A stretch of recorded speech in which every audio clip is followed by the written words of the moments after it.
Seorang guru ekonomi SMA kelas 12 setelah melakukan penilaian pada KD 3.6 menganalisis tahapan penutupan siklus akuntansi pada perusahaan dagang. Analisis hasil penilaian ternyata sebagian besar peserta didik yang belum mencapai tingkat ketuntasan. Maka strategi pelaksanaan pembelajaran remedial yang sesuai adalah A. Pemberian bimbingan secara kelompok, B. Pemberian bimbingan secara individual, C. Pemberian pembelajaran ulang dengan metode dan media yang berbeda, D. Pemberian tugas-tugas latihan secara khusus, E. Pemanfaatan tutor sebaya. Oke, kita cek jawabannya. Jadi sudah jelas sekali. Sebelumnya sudah saya paparkan. Jadi jawabannya adalah opsi C, pemberian pembelajaran ulang dengan metode dan media yang berbeda. Jadi di sini kata kuncinya adalah sebagian besar. Sebagian besarnya hampir semua belum mencapai tingkat ketuntasan. Nah, ini terang benderang ya pembahasannya. Soal nomor 14. Berdasarkan hasil analisis penilaian untuk KD menganalisis masalah ekonomi dalam sistem ekonomi, beberapa peserta didik telah melampaui KKM. Pak Bagas, guru ekonomi kelas 10 SMA Lebat, memberikan pengayaan untuk peserta didik yang melampaui KKM. Pengayaan yang dapat dilakukan melalui A. Belajar kelompok KD yang sama, B. Belajar mandiri KD selanjutnya, C. Belajar kelompok KD selanjutnya, D. Belajar mandiri KD selanjutnya, E. Belajar kelompok KD selanjutnya. Oke, kita cek jawaban yang benar adalah opsi A. Belajar kelompok KD yang sama. Nah, bentuk pelaksanaan pembelajaran pengayaan dapat dilakukan melalui yang pertama, belajar kelompok, yaitu sekelompok peserta didik yang memiliki minat tertentu diberi tugas untuk memecahkan permasalahan, membaca di perpustakaan terkait dengan KD yang dipelajari pada jam pelajaran sekolah atau di luar jam pelajaran sekolah. Pemecahan masalah yang diberikan kepada peserta didik berupa pemecahan masalah nyata. Selain itu, secara kelompok peserta didik dapat diminta untuk menyelesaikan sebuah proyek atau penelitian ilmiah. Kedua, belajar mandiri, yaitu secara mandiri peserta didik belajar mengenai sesuatu yang diminati, menjadi tutor bagi teman yang membutuhkan. Kegiatan pemecahan masalah nyata, tugas proyek atau penelitian ilmiah juga dapat dilakukan oleh peserta didik secara mandiri jika kegiatan tersebut diminati secara individu. Yang ketiga, pembelajaran berbasis tema, yaitu pembelajaran terpadu yang memadukan kurikulum di bawah tema besar sehingga peserta didik dapat mempelajari hubungan antara berbagai disiplin ilmu. Melalui pembelajaran tematik dapat mengaitkan beberapa mata pelajaran sehingga dapat memberikan pengalaman bermakna bagi peserta didik. Nah, dikatakan bermakna karena dalam pembelajaran tematik peserta didik akan memahami konsep-konsep yang mereka pelajari melalui pengalaman langsung dan menghubungkannya dengan konsep lain yang telah dipahaminya. Nah, jadi jelas di sini ini beberapa peserta didik melampaui KKM. Jadi yang paling tepat diberikan adalah di sini belajar kelompok. Dalam belajar kelompok di sini otomatis KD-nya harus sama.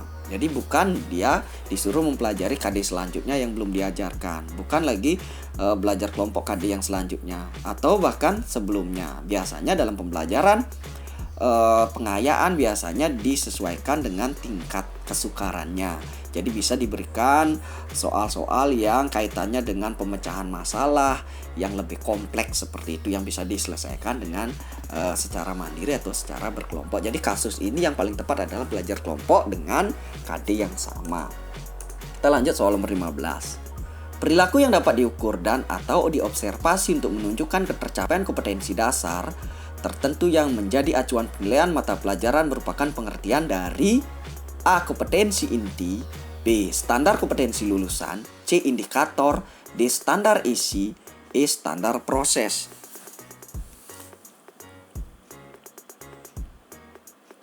Oke, kita cek jawabannya. Jelas sekali di sini perilaku yang dapat diukur atau diobservasi untuk menunjukkan ketercapaian kompetensi dasar, pasti jawabannya adalah C. Indikator. Jadi, indikator merupakan penanda tercapainya kompetensi dasar dari sebuah mata pelajaran. Indikator harus dapat diukur dan diobservasi sehingga guru dapat menyimpulkan apakah KD telah tercapai atau belum. Soal nomor 16. Berikut ini merupakan ketentuan dalam merumuskan indikator. Yang pertama, indikator dirumuskan atau diturunkan dari KD. Yang kedua, menggunakan kata kerja operasional atau KKO yang terukur. Yang ketiga, dirumuskan dalam kalimat yang sederhana, jelas dan mudah dipahami serta tidak bermakna ganda. Yang keempat, minimal harus berada pada level C4. 5. Tiap indikator harus mengandung 3 ranah sekaligus, kognitif, afektif, dan psikomotor. Yang bukan ketentuan dalam perumusan indikator adalah A12, B23, C34, D45, E15.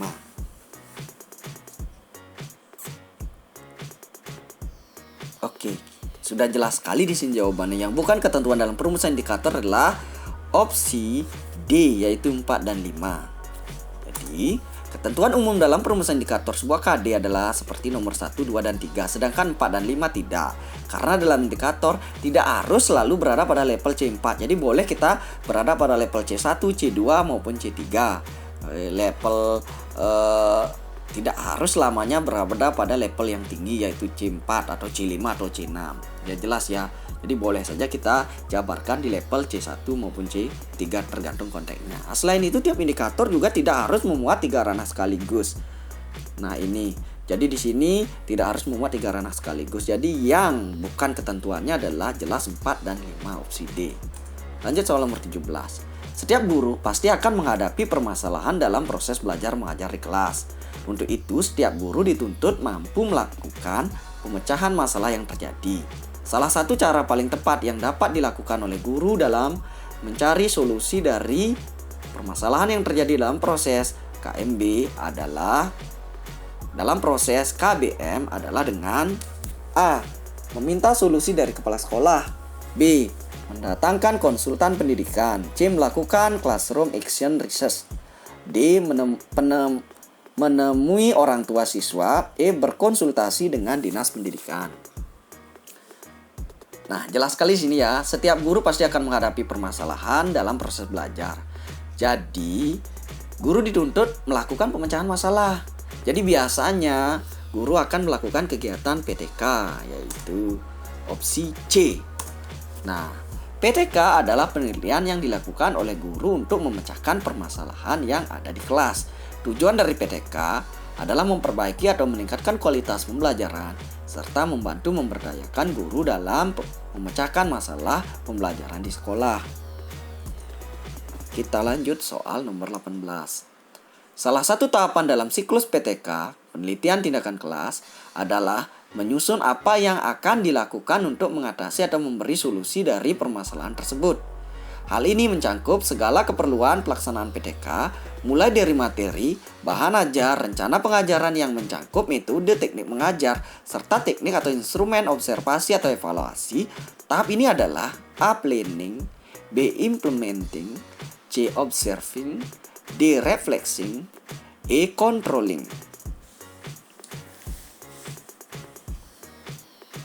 Oke, jelas sekali ya, tahapan yang sudah disebutkan yang itu adalah di planning, yaitu opsi A.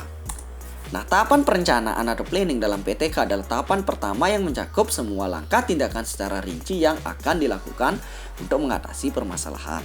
Segala keperluan pelaksanaan PTK, mulai dari materi atau bahan ajar, rencana pengajaran yang mencangkup metode atau teknik pengajaran, serta teknik atau instrumen observasi evaluasi, dipersiapkan dengan matang pada tahap perencanaan ini atau planning. Jelas ya teman-teman. Soal nomor 19.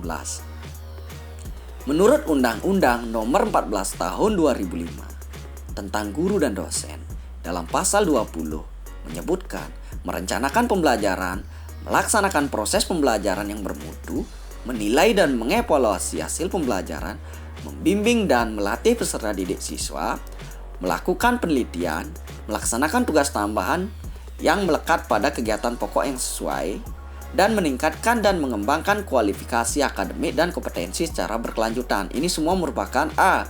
Fungsi guru, B. Tugas guru, C. Fungsi dosen, D. Tugas dosen, E. Tugas instruktur.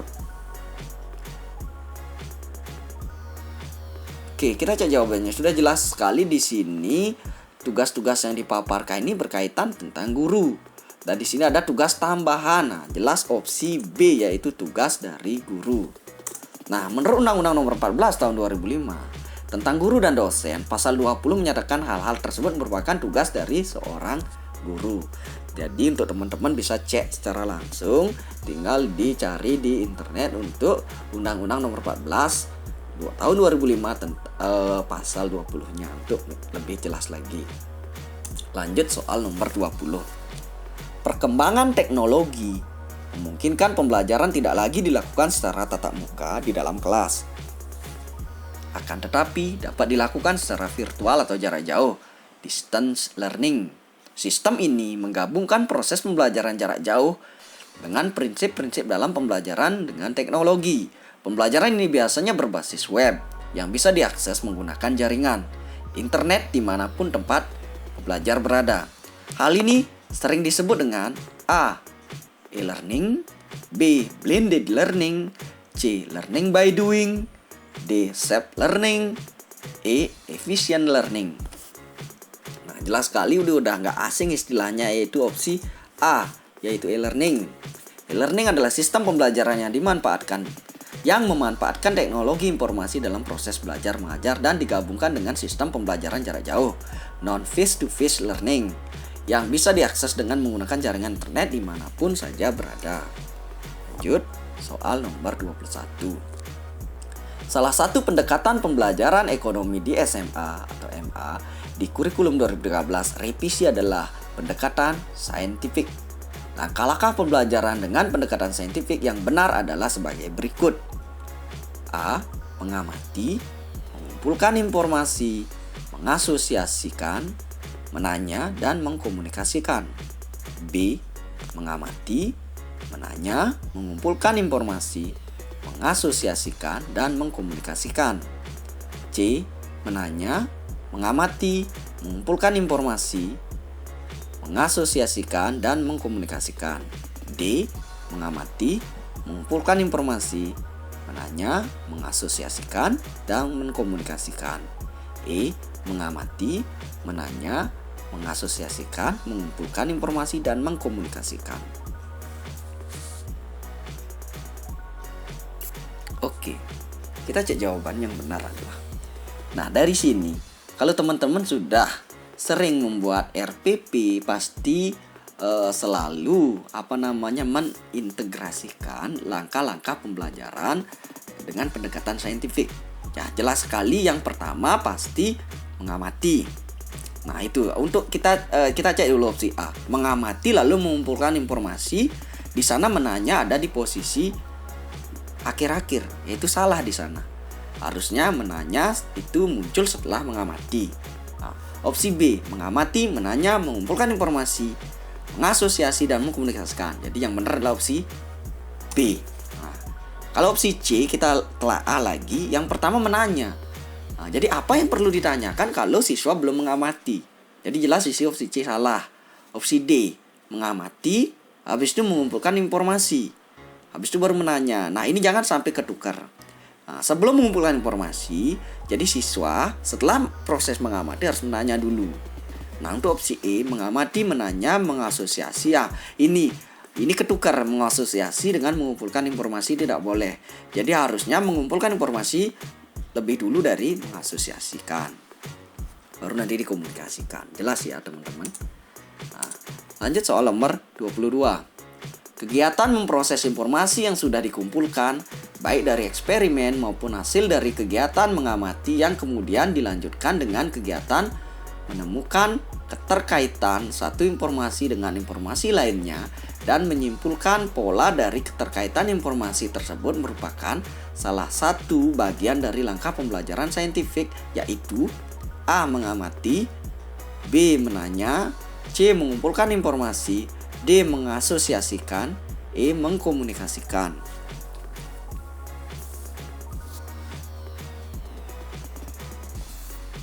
Nah, kita cek jawaban yang tepat. Jelas sekali di sini ya.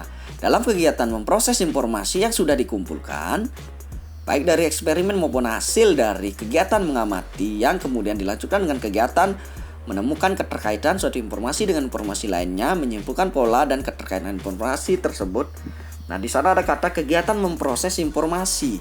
Nah, kata kunci ini sudah jelas sekali akan ada pada proses mengasosiasikan. Nah, itu opsi D.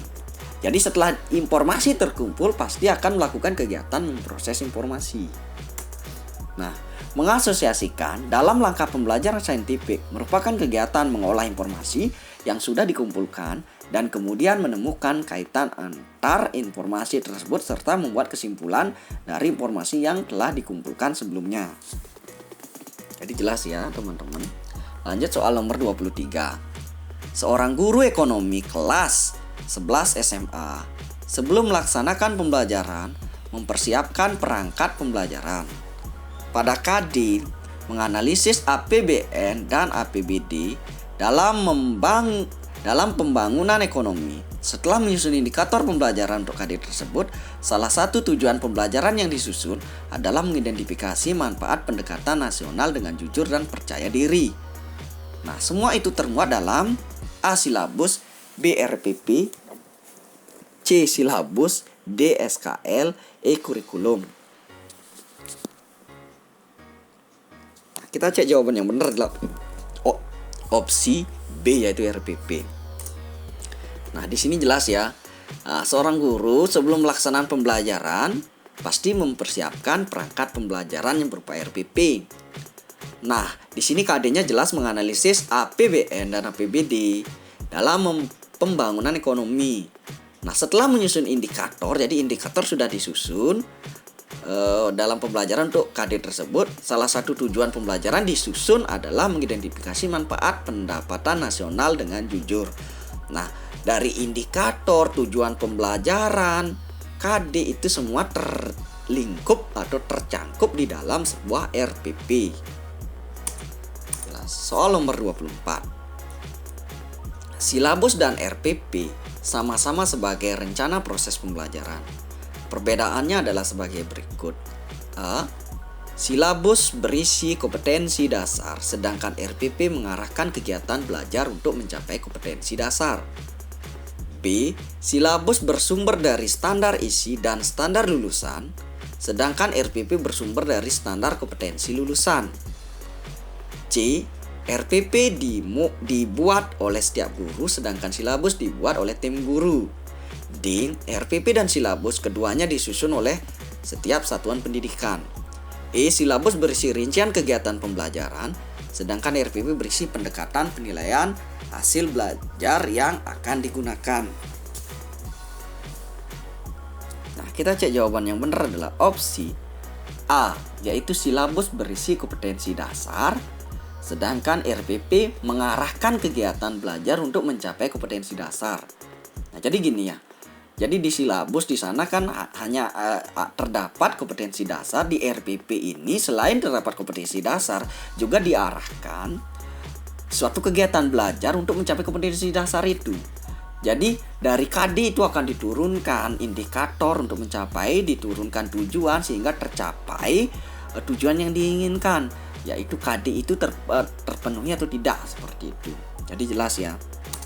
Nah, silabus penjabaran lebih lanjut dari kompetensi inti dan kompetensi dasar yang ingin dicapai, dan pokok-pokok serta uraian materi yang perlu dipelajari siswa dalam mencapai kompetensi inti dan kompetensi dasar.